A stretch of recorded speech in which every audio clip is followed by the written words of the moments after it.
Do-do-do-do. Theme song.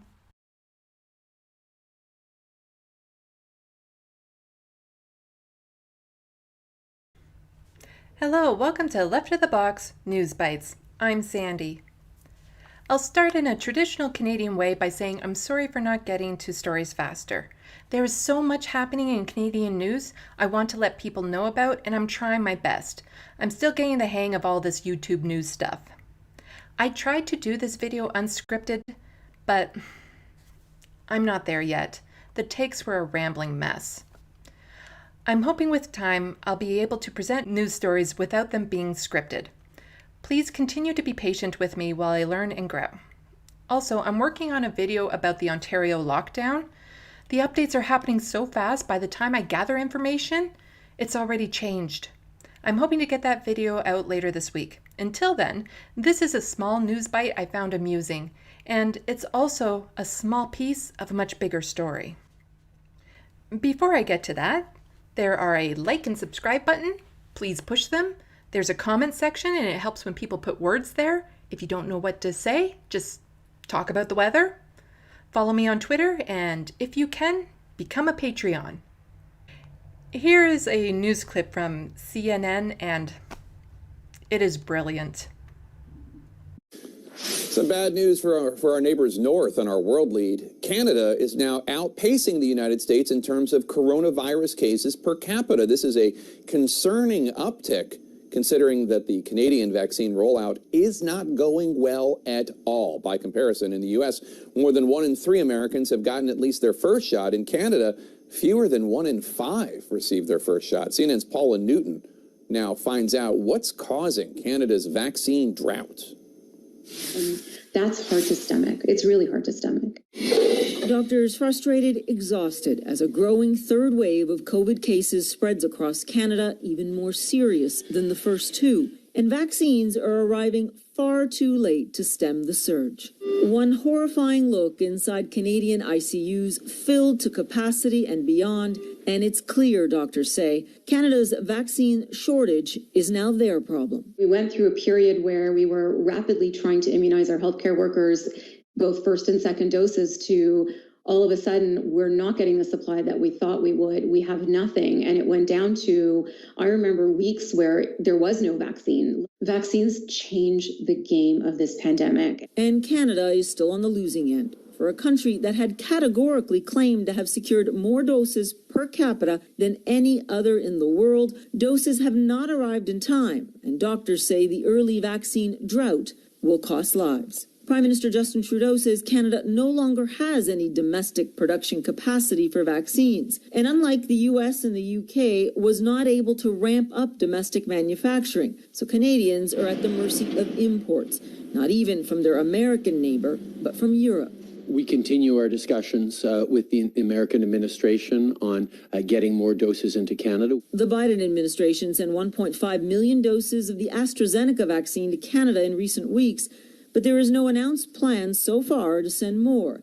And from Europe, Canada has received more than 8 million total doses, all of it not enough for a country of nearly 38 million people, forcing most Canadians, including frontline workers, to get only 1 dose, with the second shot postponed as long as 4 months. That's prompted the head of the world-renowned University of Ottawa Heart Institute to plead with the Ontario government to quickly get a second dose to medical staff. It's not a small problem, Paula. It's not a small problem. People are exhausted. We see staff not coming to work because they may have COVID. Are not so sick. They are not hospitalized, but they have symptoms. They stay home, even with a potential 1 dose. And the weeks ahead will be more gut-wrenching still.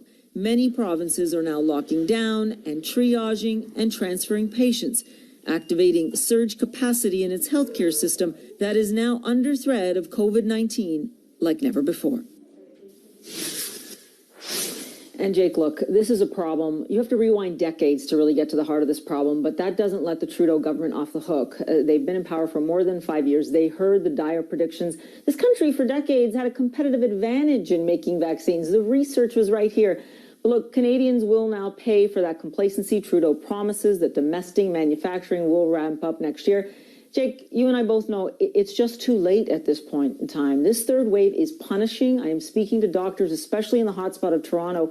You know, Jake, they are letting people into the sick children's hospital, adults, in order to be able to treat them for COVID. A lot of things to talk about here, including the fact that even though the dire predictions were there, no government acted for decades on the vaccine rollout. Yeah, it's a real failure by the Trudeau government, and our Canadian cousins deserve a lot better. Paula, thank you so much for that. I appreciate your report.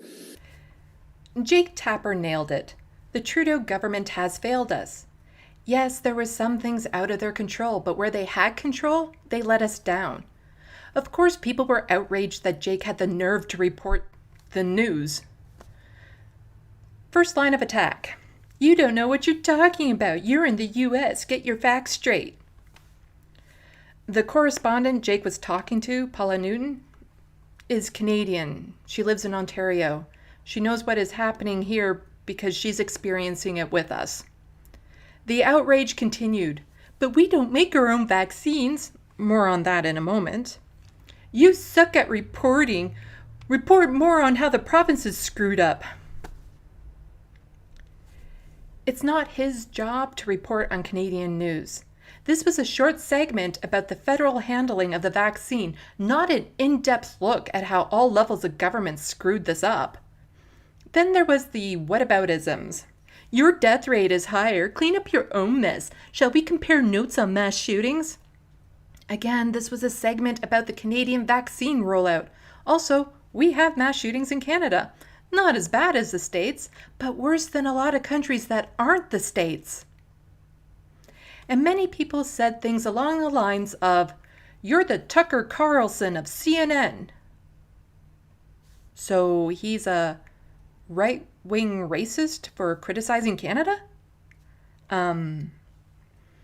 If criticizing Canada makes you a white nationalist, I'll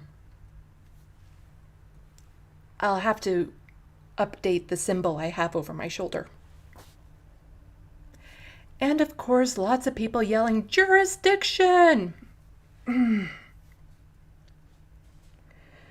For once, I'd like the provinces and federal government to stop blaming each other for the failures and start bragging about how much they're helping us. Guess what? You both suck. Failing the Canadian people was a joint effort. In the mix of all of this, a Conservative MP with a French name from a French riding, so please forgive my French, Pierre-Paul Haas, Conservative MP for Charlesbourg, St. Charles,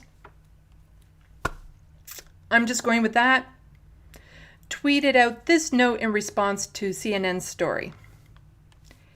In short, it says, Trudeau is bad, we are good, and would have handled this better. No, you wouldn't have. Just look at how horribly provinces with conservative governments are performing. So you can STFU, merci beaucoup. Jake Tapper responded to this MP with the following message. While I have the Canadian Conservative Party's attention for criticizing PM Trudeau, let me also state that the former PM Mulroney's decision regarding Cognate Labs was a short-sighted disaster. That was some awesome use of wit and facts. He's right. People were quick to point out how Mulroney hasn't been PM for years. Now, let's get back to the fact we can't produce our own vaccines. Yes, this following information is from a Wikipedia page. The Cognate Medical Research Laboratories, which Jake pointed out, was a non-commercial public health entity established in 1914 in Toronto. It discovered insulin in 1921, which saved millions of lives and was a source of pride for Canada. They manufactured and distributed insulin at cost in Canada and overseas. Its non-commercial mandate mediated commercial interests and kept the medication accessible. However, in 1972, under a Liberal government, Cognate was sold to the Canada Development Corporation, a federally owned corporation charged with developing and maintaining Canadian-controlled companies in the private sector through a mixture of public and private investments. The sale continued to stir controversy in the following years as the labs increased prices on its products and came under allegations of mismanagement and deteriorated manufacturing standards. Yeah, this is usually what happens when you mix private and public together. And then the problem with that is that the conservatives and the neolibs then like to look at how bad it's gotten and blame the public aspect of it instead of the private aspect and say, ooh, the way to solve this would be to privatize everything. Which in 1986, the labs were transferred to private ownership as the CDC was dismantled as part of the Mulroney government's program of privatization. Production was then moved out of Canada because money. There has been Liberal and Conservative federal governments since, and no one put anything in place for a pandemic when we knew it was a matter of when. Both the Liberals and Conservatives are responsible for the mess we are in and the lives that we lost. People also told Jake to mind his own business. The news is his business. And that we should boycott CNN, to which CNN said, "Oh no, not our Canadian audience. What on earth would we do without them?" And yet again, people telling him to report on other Canadian news.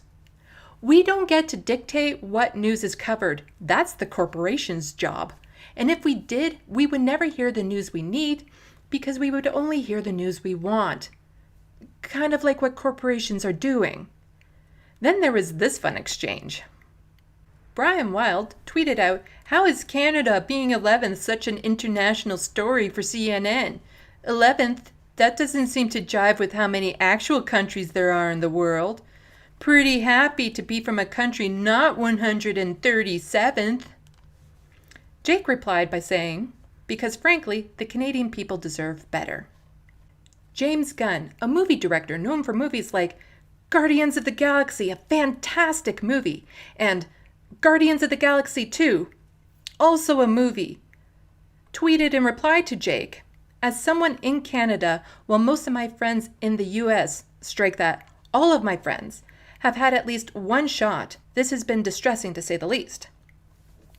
And Jake replied to him by saying, "Careful for acknowledging facts or TrueAnon will attack you."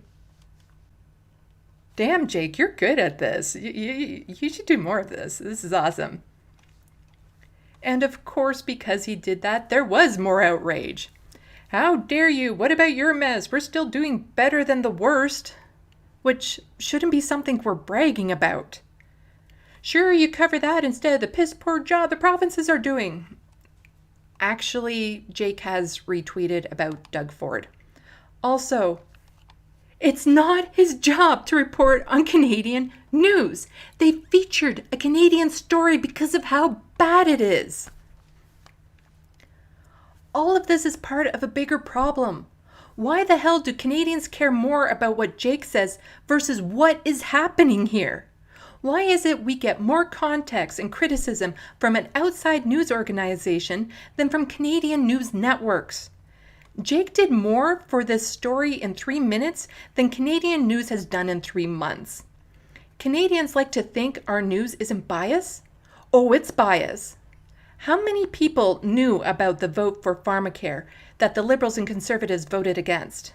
Or the vote on wealth tax that they also voted against?